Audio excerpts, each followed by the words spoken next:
Recording by Mary Anderson. Raggedy Ann Stories by Johnny Gruelle. Chapter 1. Raggedy Ann Learns a Lesson. One day the dolls were left all to themselves. Their little mistress had placed them all around the room and told them to be nice children while she was away. And there they sat, and never even so much as wiggled a finger, until their mistress had left the room. Then the soldier dolly turned his head and solemnly winked at Raggedy Ann.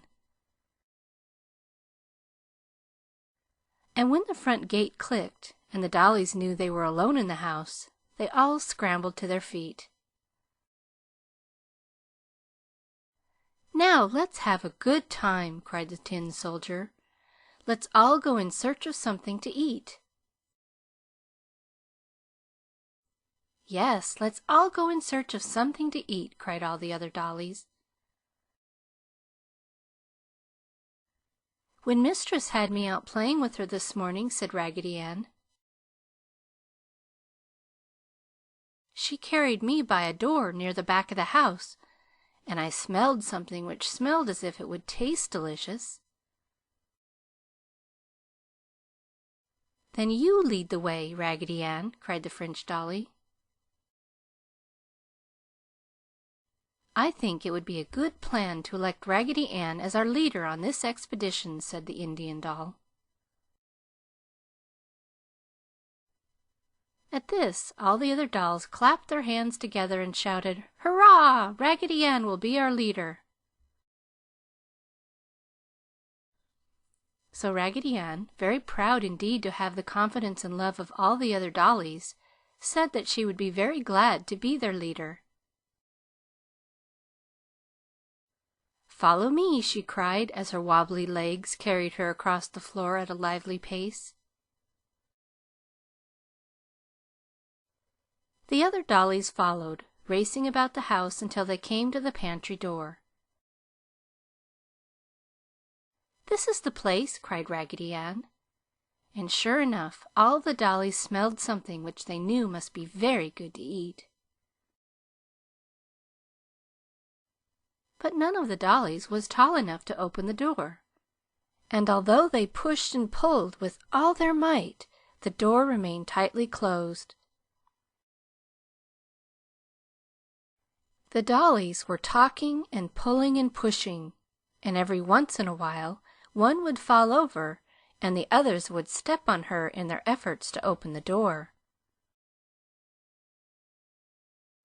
Finally, Raggedy Ann drew away from the others and sat down on the floor. When the other dollies discovered Raggedy Ann sitting there, running her rag hands through her yarn hair, they knew she was thinking.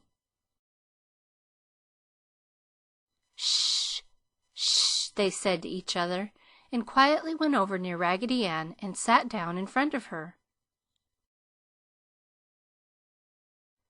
"There must be a way to get inside," said Raggedy Ann. "Raggedy says there must be a way to get inside," cried all the dolls. "I can't seem to think clearly today," said Raggedy Ann. "It feels as if my head were ripped." At this, the French doll ran to Raggedy Ann and took off her bonnet.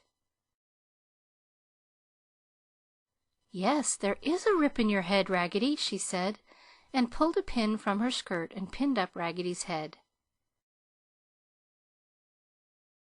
"It's not a very neat job, for I got some puckers in it," she said. "Oh, that is ever so much better," cried Raggedy Ann. "Now I can think quite clearly." "Now Raggedy can think quite clearly," cried all the dolls. "My thoughts must have leaked out the rip before," said Raggedy Ann.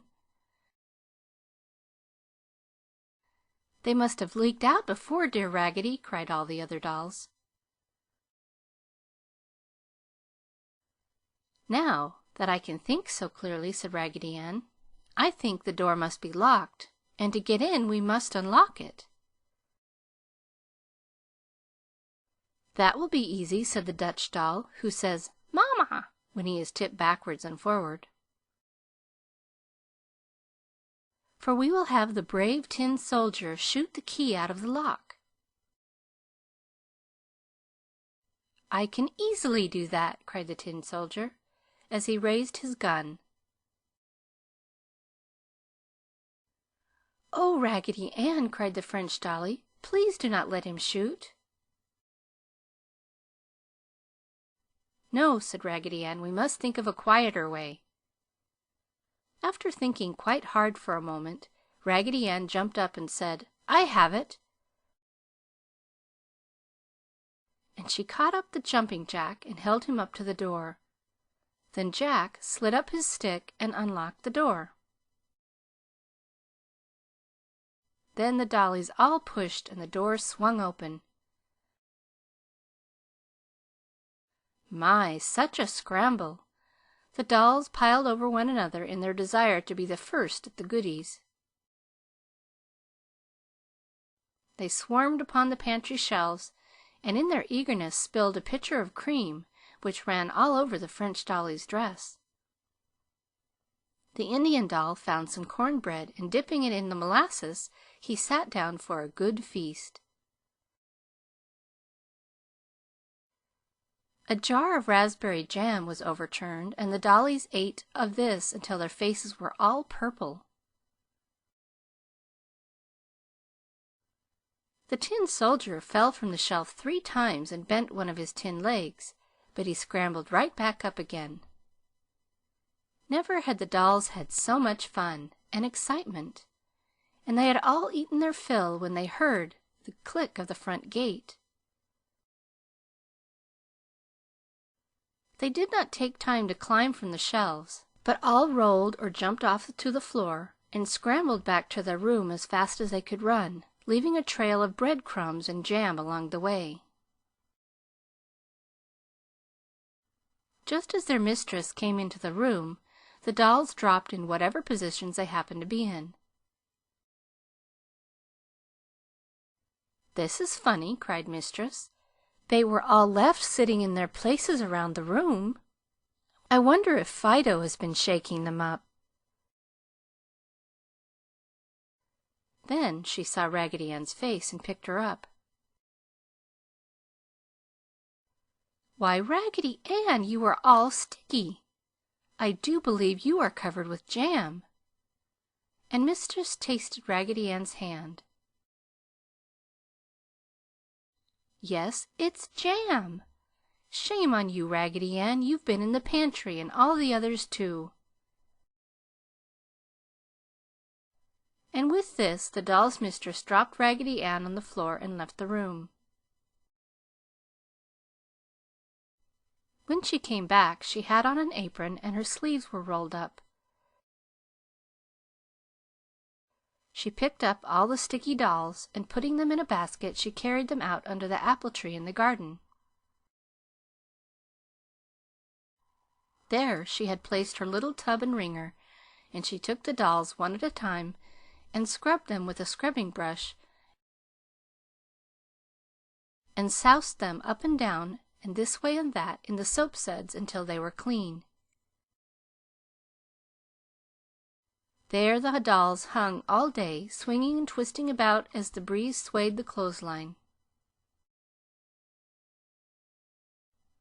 "I do believe she scrubbed my face so hard she wore off my smile," said Raggedy Ann after an hour of silence. "No, it is still there," said the tin soldier, as the wind twisted him around so he could see Raggedy. "But I do believe my arms will never work without squeaking. They feel so rusted," he added. Just then the wind twisted the little Dutch doll and loosened his clothespin so that he fell to the grass below with a sawdusty bump, and as he rolled over he said, "Mama!" in a squeaky voice. Late in the afternoon the back door opened and the little mistress came out with the table and chairs. After setting the table, she took all the dolls from the line and placed them about the table. They had lemonade with grape jelly in it, which made it a beautiful lavender color, and little baby teeny-weeny cookies with powdered sugar on them. After this lovely dinner, the dollies were taken in the house, where they had their hair brushed and nice clean nighties put on. Then they were placed in their beds, and Mistress kissed each one good night and tiptoed from the room.